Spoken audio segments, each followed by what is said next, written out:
I was in my comfort zone. I was doing just enough to get by. I was working on a job. They paid me just enough to keep me from quitting, and I worked just hard enough to keep from getting fired. How many know people like that? Blink your eyes if you understand what I'm talking about. I was parked. I knew I could do more. But when my mama died, it took something out of me. When I went through a divorce, it took something out of me. When my best friend died, it took something out of me. I paused. And somebody said that life is like an onion. You have to peel it one layer at a time. And sometimes you cry. Life's going to happen to you when you have a dream. You're going to get slapped around. And don't take it personal. Don't ask, why did this have to happen to me? Why not you? Who would you suggest? You want to give us some names, some email addresses? And don't tell everybody. 80% don't care and 20% glad it's you. It's called life. Suck it up and move on. Get over it.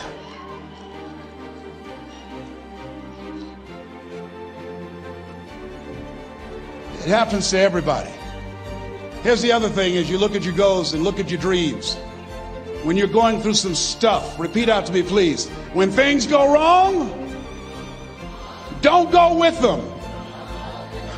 Yes, write that down. When things go wrong, don't go with them. When you're working on a business deal, you're counting on some money. Someone said you will get the loan, and it falls through. You have an event, and the people that you thought would be there and support you, they don't come through. Or someone turns against you, or you get ripped off. It's going to happen to you. Happened to me. Someone stole all my products, my database, over 180,000 names and addresses. It's not personal. It's going to happen to everybody. It does. 8 out of 10 millionaires have been financially bankrupt. Walt Disney had 7. He filed bankruptcy 7 times and had 2 nervous breakdowns. It's called life. But I got a saying: when life knocks you down, try and land on your back, because if you can look up, you can get up. You've got the power in you to do that. You've got something special. You've got comeback power. Here's the other thing. Let us say together, it's possible. It's necessary. It's me. Yes, write that down. It's me. Take ownership for your life. Nobody can live your dream for you but you. Nobody's going to take care of your business like you. Stop coming up with excuses. Don't give yourself permission to continue to live a small life. You can't fit a big dream into a small life. Give yourself permission to go for it, to test yourself, to challenge yourself, to live full. I like the saying, always strive to get on top in life, because it's the bottom that's overcrowded.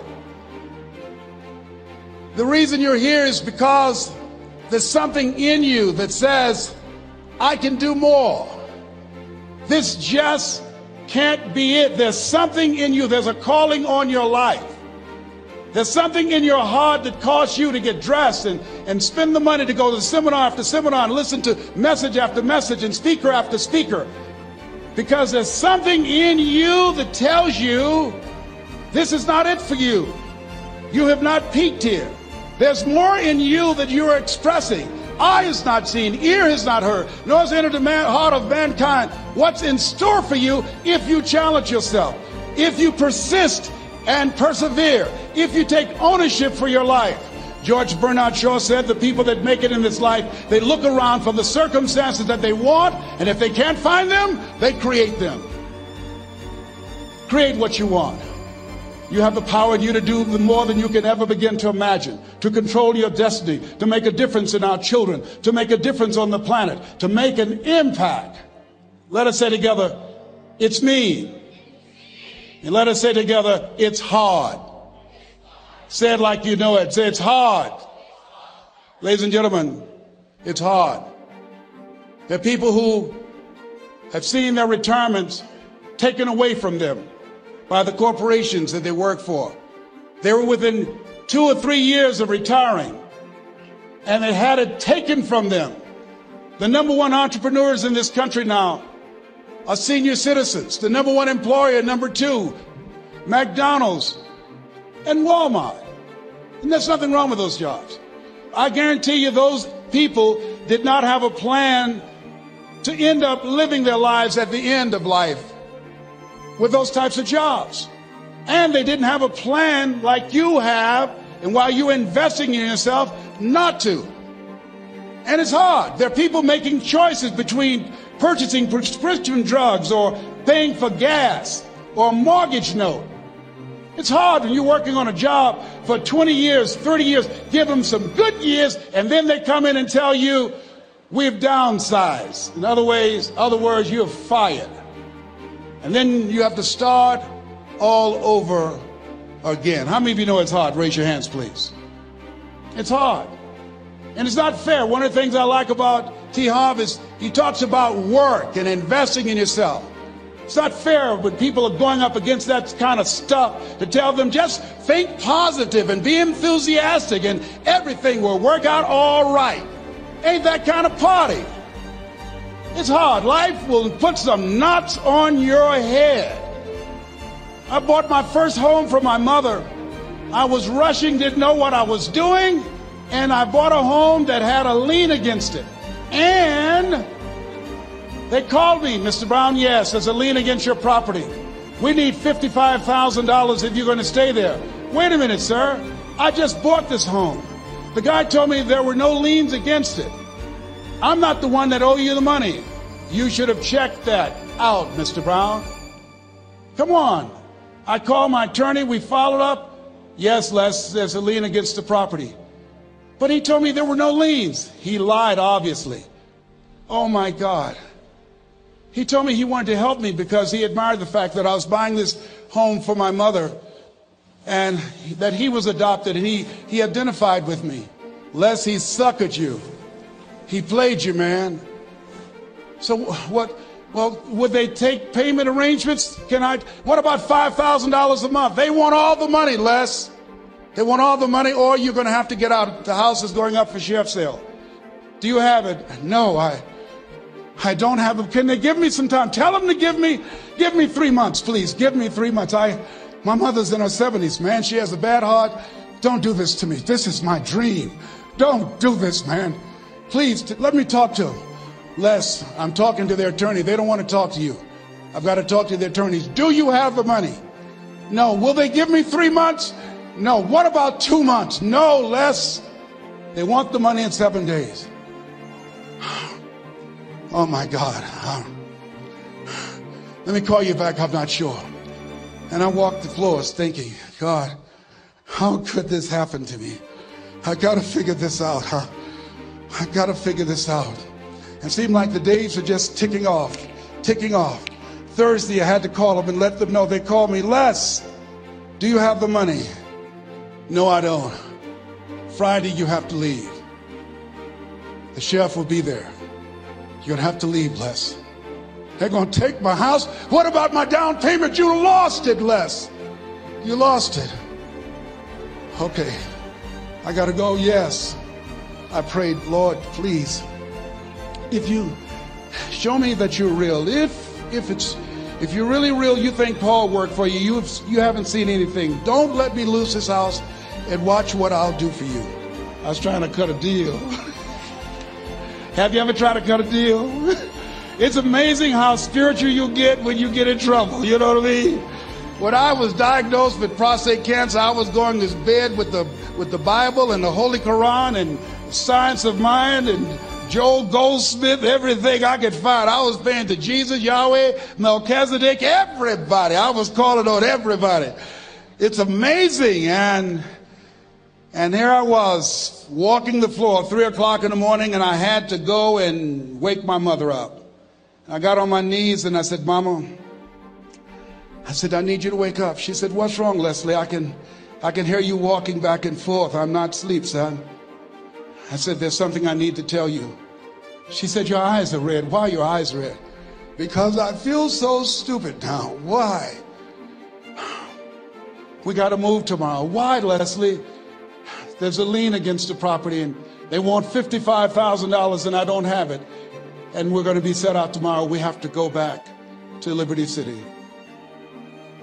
So she said, it's okay. I don't like this house anyhow.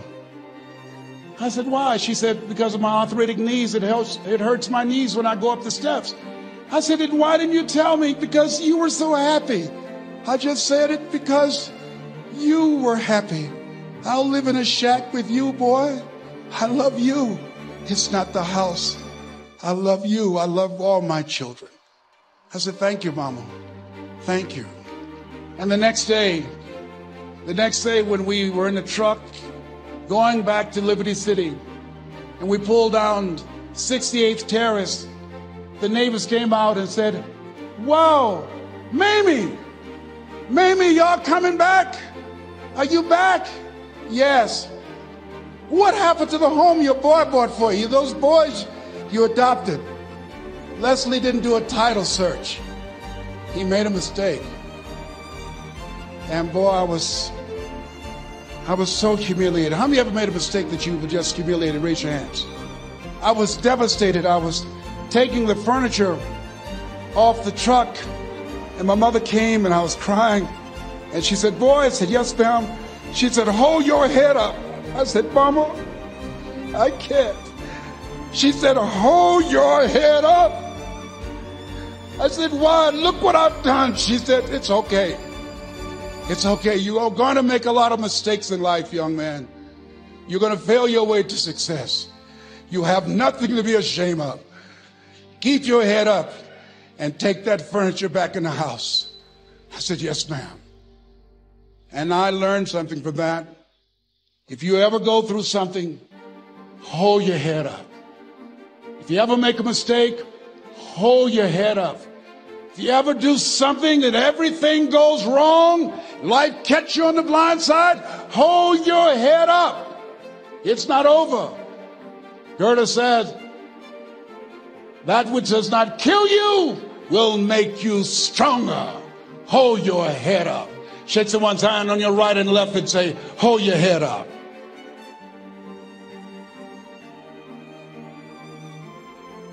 Here's something else, ladies and gentlemen.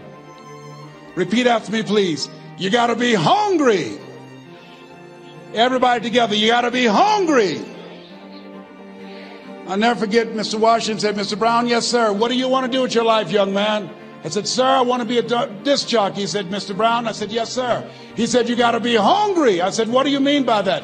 He said, people that are hungry are willing to do the things today others won't do in order to have the things tomorrow others won't have. People that are hungry are willing to invest in themselves. People that are hungry will go to seminars and workshops. People that are hungry are always searching, always seeking higher ground. So how do you want to make it? I said, I want to be a disc jockey. He says, good. Here's what to do. He said, I want you to read 10 to 15 pages of something positive every day. He said, you don't get in life what you want, you get in life what you are. You must program yourself to success. He said, I want you to listen to Earl Nightingale and Zig Ziglar. Listen, faith comes by hearing and hearing and hearing. He said, I want you to change your relationships. And I don't want you to ever lose your hunger. I said, what do you mean by that? He said, people that are hungry are unstoppable. People that are hungry are no matter what people. They make it happen no matter what. He said, I want you to listen to Paul Harvey. Who is he? He's the world's greatest communicator. Success leaves clues, young man. Always listen and follow people who are doing what it is you want to do at the level you want to do it and learn from them. I told T. Hobb when we were standing by the stage, I said, hey, man, I want to work more with you. I want you to coach me. I want to learn from you. See, I found you're never too old to learn and you're never too young to teach. Always have a thirst for learning. So I listened to Paul Harvey every day on the radio. While in school, I would go out and listen in his car. He gave me his keys. I was working to develop myself. And I continued to listen to motivational messages, and he would take me to see the late Dr. Norman Vincent Peale, who wrote the book, The Power of Positive Thinking. I toured with him before he passed. You You have something special. You have greatness within you. Don't allow your circumstances to determine who you are. Don't allow your negative thoughts to hold you back.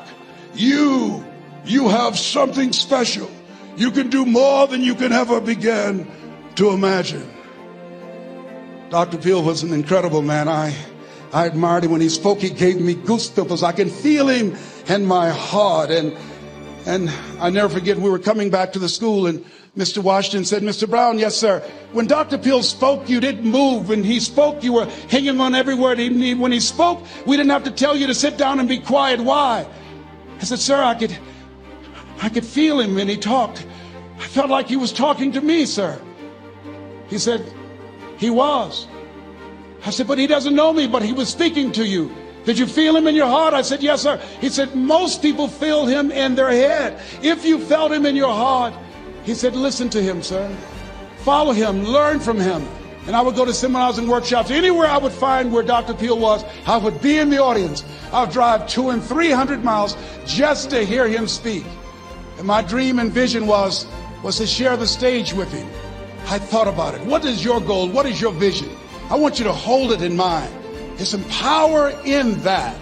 Because when I became involved in speaking, I never forget, I got a call from Og Mandino, who wrote the book, The Greatest Salesman in the World. He said, Les, I'm stuck in Philadelphia. I need to be in Kankakee. Dr. Norman Vincent Peale is appearing. I can't make it.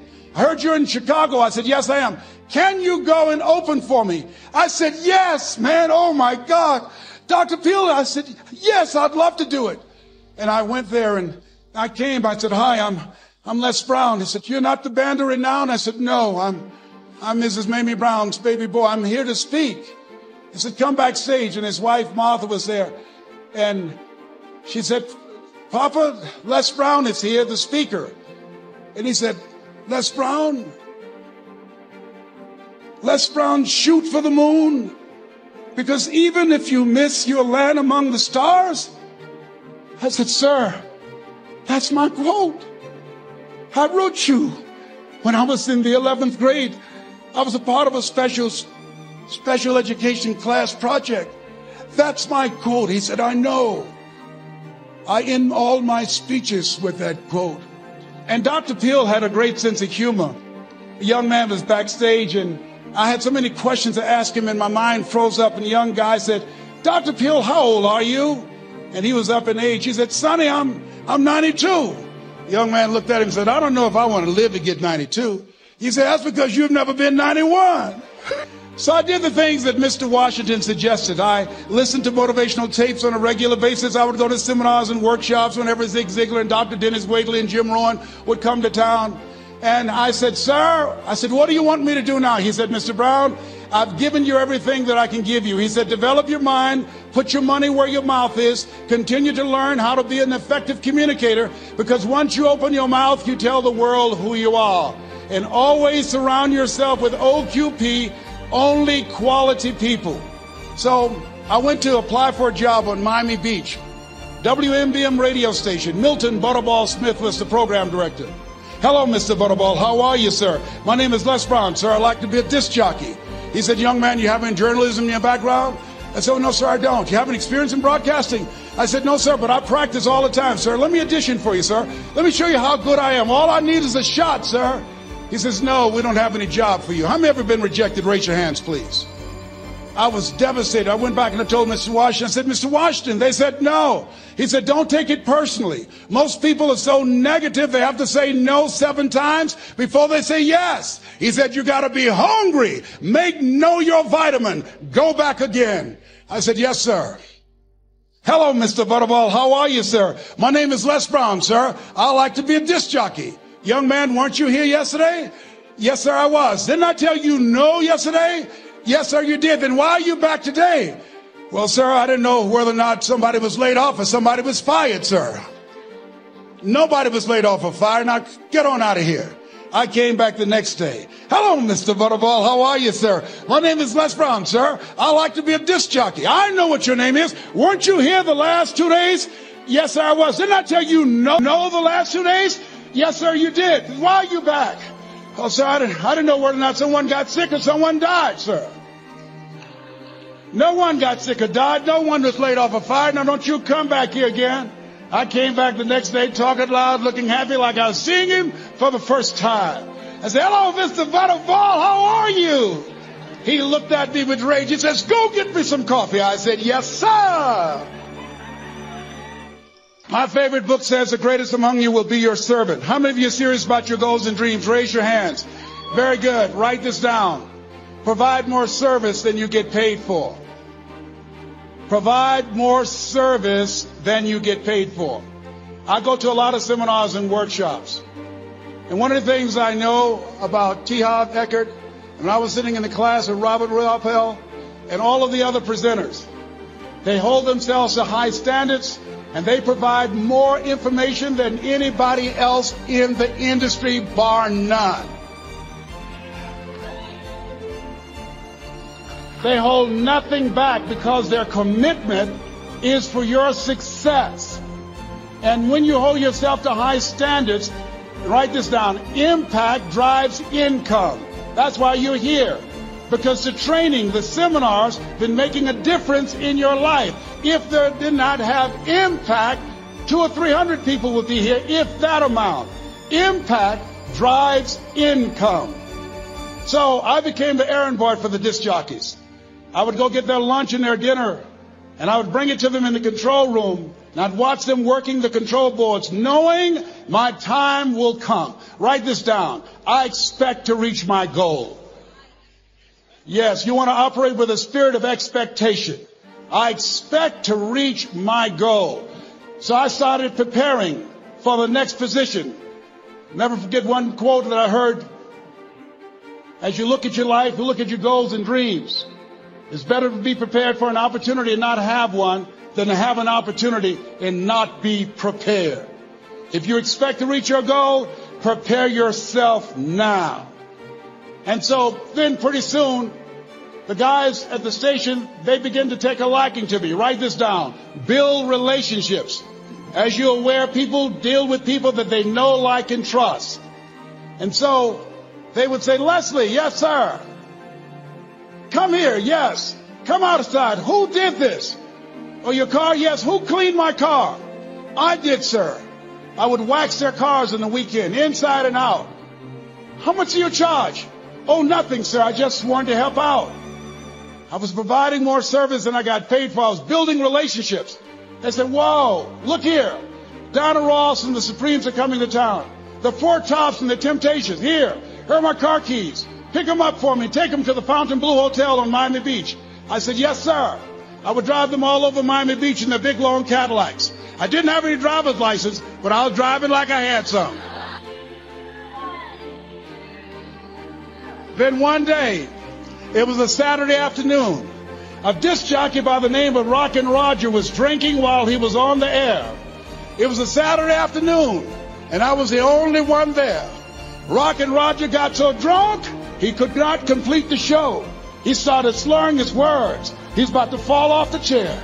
And there I was, looking at him through the control room window, walking back and forth, young, ready, and hungry. I was saying, drink, Rock, drink. Drink, Rock. I'd have gone and get him some more if he'd asked me to. Then pretty soon the phone rang. It was the general manager, and I answered the phone. I said, hello? He said, young boy, this is Mr. Klein. I said, I know. He said, Rock can't finish his program. I said, I know. He said, would you call one of the other DJs in? I said, yes, sir. I said to myself, he must think I'm crazy. I called my mom and my girlfriend, Cassandra. I said, y'all come out on the front porch and turn up the radio. I'm about to come on the air.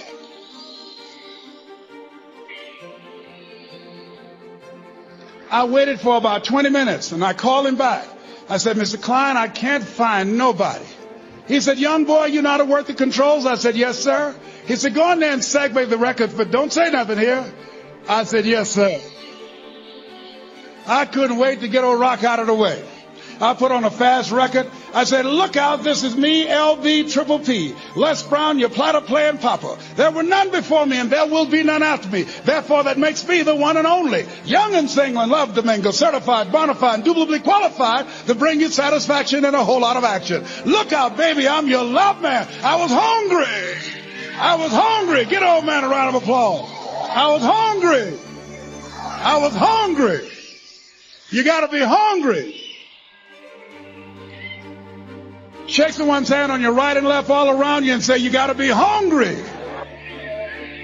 You got to be hungry.